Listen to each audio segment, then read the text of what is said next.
The next person I'm going to invite up on stage not only has self-confidence, and I'm talking about the growing daily self-confidence, not the born with self-confidence, but the growing daily self-confidence. She also has something that I call uncommon sense.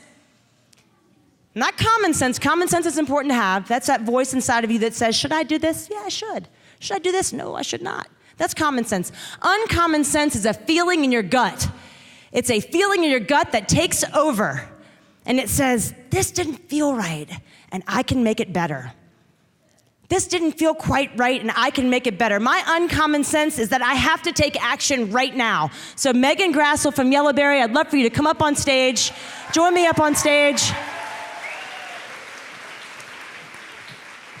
And it's hard to see when you're walking up. So like keep it giving, like until she gets here, be like, Megan, we don't even know who she's gonna be, but she's gonna be awesome. Come on up. Hi. Hi. All right, come on. So Megan and I are gonna sit up here, and really, Megan, and you can stand too. If the sitting feels weird, you can stand and walk around. Is this on? It will be. Hello? It will be. Okay. So Megan's story is amazing. Megan's story is amazing, and I want her to share it with you. And then we're gonna dissect it a little bit for everybody, okay? Okay. So tell us your story. What's your story? Okay, well first I wanna thank you guys so much for having me here. This is actually my first time to Richmond, although my mom went to St. Catherine's, so I've only heard wonderful things for 20 years about this school, so thank you. But my name is Megan Grassell, and I'm going to tell you a little bit about my story of how I started Yellowberry. It's a little bit about innovation, social disruption, and sort of the ability to push an entire category forward with one simple idea, which is to make a bra for a girl. So I took my younger sister shopping to buy her very first bras when she was 13 years old.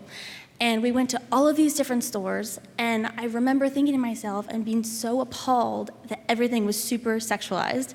And I have this vivid memory of her walking out of the dressing room in this like padded push-up leopard print number, and I just wanted to cover her up. I was like, oh my God, you cannot wear that.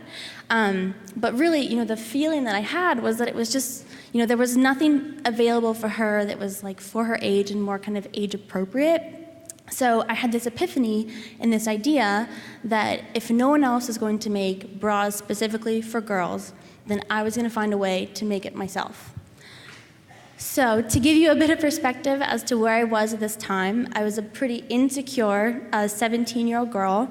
I was a junior in high school. I had spent a lot of my time ski racing. That's what I grew up doing. But my background was, bussing and waiting tables. So with all of my apparel knowledge, I thought, to make a bra, you're going to need fabric. So I Googled, where to get fabric and sourced things from random different locations, took them in a basket to a seamstress in Jackson, which is where I'm from, and I said, can you make a bra for me? And she was like, sure, but do you have a pattern? And I was like, yes, here it is. And so I had my dad's yellow legal pad, because I thought it was, looked very professional, with a hand sketch of a bra that literally could have been done by like a third grader. And I was like, yes, here's my pattern. And she just started laughing at me. And so it was kind of the first of many times that I realized how much I didn't know, because I was so young and had never done this before. But I went back to sort of the overall theme of like what I wanted to do, which was to make an age-appropriate bra for a girl to wear. Can I just stop you for a second? Yes. Because I think she just described what uncommon sense is. She didn't know how to make it happen. She had no idea how to make it happen, and she didn't say, well, I don't know how to make this happen, so I'll just won't do anything, with this uncommon sense that's telling me that this didn't feel right. She just went in and just tried her best. Yeah. So I think that's the first thing I would say. And then for everybody out there, all of you have a name tag around your neck right now, and inside is a little booklet. And that little booklet not only has everyone's biography and a place to get signatures and all that, there's some space in the back for you to write down your ideas and your feelings, that sort of your uncommon sense that said, yeah, I had an experience that didn't feel right, and I think I might be able to do something about it. Yeah. So just to be thinking about that as you listen to the story. Okay.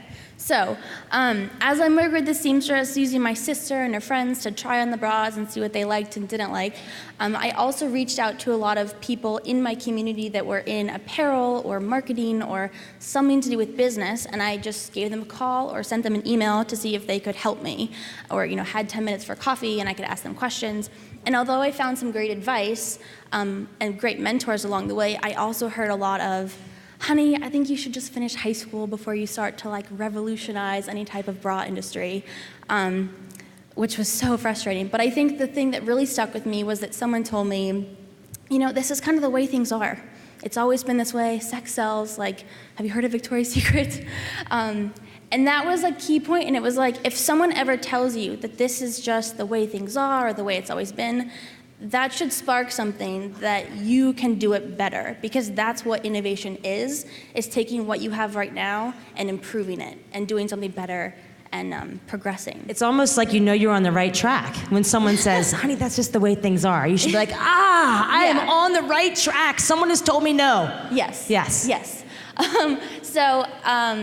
Moving forward with that, I finally had a bra, and I found a manufacturer, actually, thanks to my mom, because what do you do when you're 17 years old and you don't really know what to do next? So you call your mom.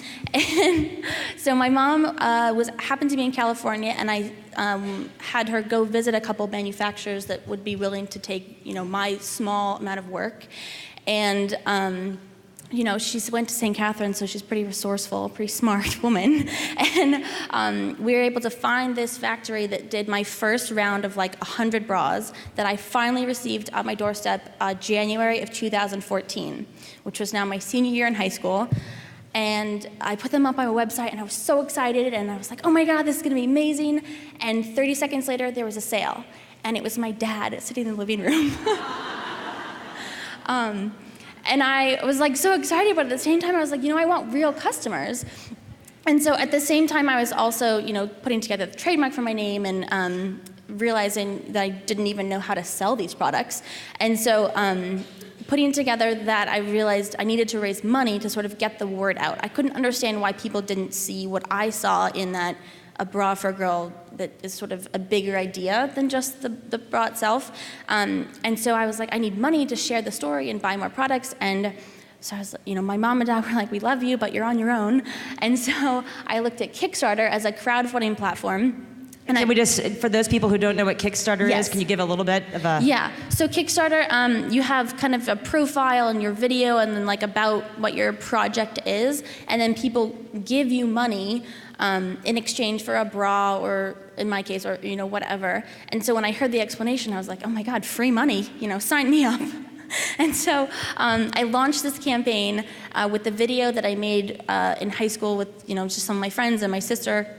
And then I pledged to raise $25,000. And I made the campaign live in March of 2014, and nothing happened. And the first couple of days, I was embarrassed to go to school because, when you're in high school and sometimes when you rock the boat, not everyone is supportive of that. And so that was really difficult. But at the same time, I was still people don't get it. Going back to that gut feeling of, I have an idea that I really believe in, that I know is right.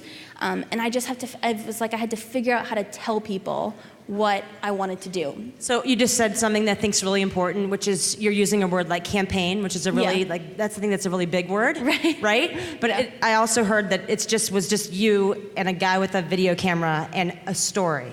Yeah. So that's really campaign is you and your passion and a friend with a video camera and your story. That's all campaign is, right? Right. So when you're building that, people really just want to be a part of a story. Yes. Right. And so eventually what I did, not eventually, a couple days in, I reached out to people that I thought would understand where I was coming from. So mom bloggers or people in the space of girl empowerment, tween girl fashion, sent just cold emails and was hi, I'm Megan, I'm 18 years old, and I want you to share my story.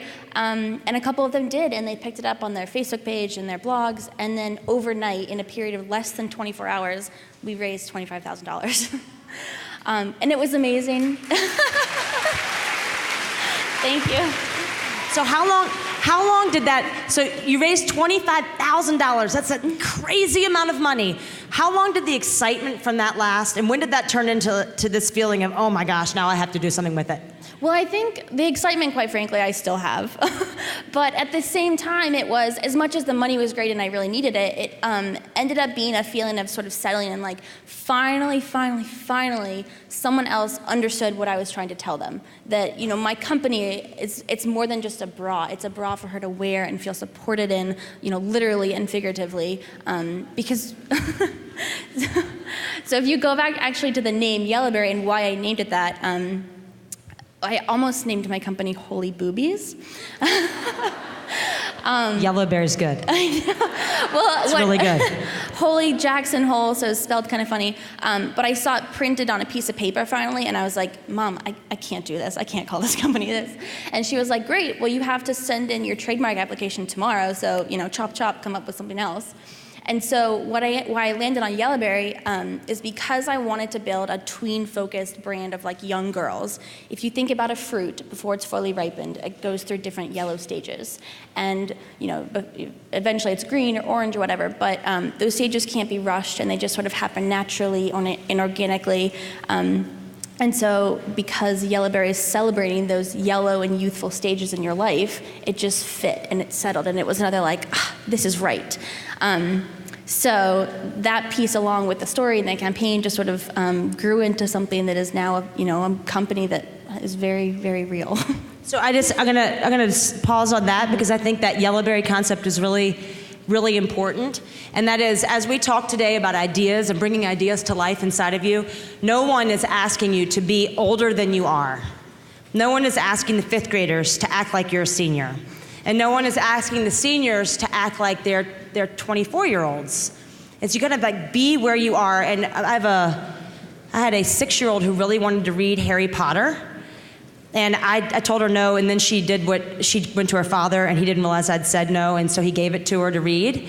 And now she as a 9-year-old, won't go into any rooms alone, right? So she stole, like a little bit of 6-year-old was stolen from her for something she should have done when she was 13. So just remember that as you hear this, no one's saying, you know, like, you should be older than you are. No, you shouldn't. You should do this from where you are, from the joy from where you are, which is, I think, is what you've done, which is why your story is so inspiring, is that you've been very 17, 18, 19, and now 20, right? Yes, I just turned 20 this summer, so.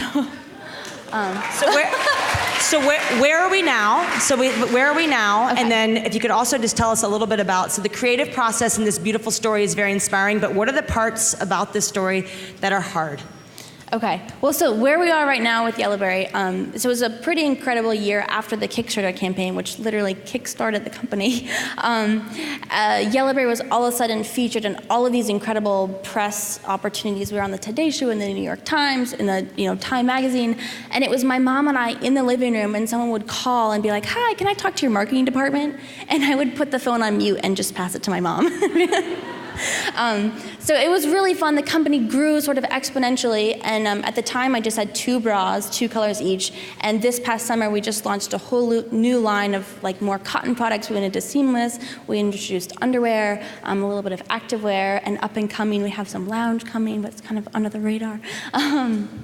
So that was great. We finished up a partnership with Aerie of American Eagle, which was unbelievable, to work with them as creating a line of Aerie for Yellowberry bras.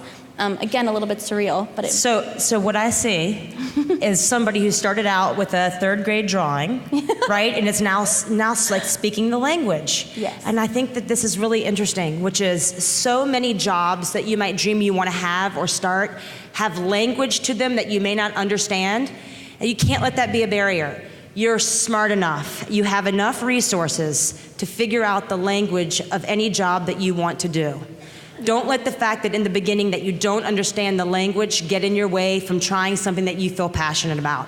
The other thing I want to make sure we talk about before you leave the stage is that you told me last night that on graduation day from your high school, they asked you to stand up and speak. And you said, no way. I'm not doing that. I'm not standing up and speaking. And then 2 months later, you're standing on that exact stage asking for $500,000 from big corporate giants and grown men in 3-piece suits who are like just intimidating, right? And then you stood up. So you didn't stand up when it was just about you, but you stood up for an idea. Yes. And I just want to talk about that a little bit. So take us through that process. Well, I think and I feel very lucky, I'm very young and I have fallen into something that I am so passionate about every day. And I think, especially when you come up with an idea and you really follow through with it, because I was just like you. I was in high school. I didn't even have a high school degree. I have not gone to college. And I followed through with it, and every day sort of built upon, bras for girls was the ultimate goal. And I found something I was so excited about that it didn't really matter who was listening because I believed in it, and it was bigger than just myself. Awesome. Can everyone thank Megan? Wait, really quick. No, there's more. She wants to say more. Well, this is our gift to all of you. So Yellowberry, we never really do discounts or anything, but if you go to yellowberrycompany.com and type in Girls Innovate, you'll get a 40% discount code on any products the next couple of days. Thank you. Thank you so much. Great. Thank you. Thank you.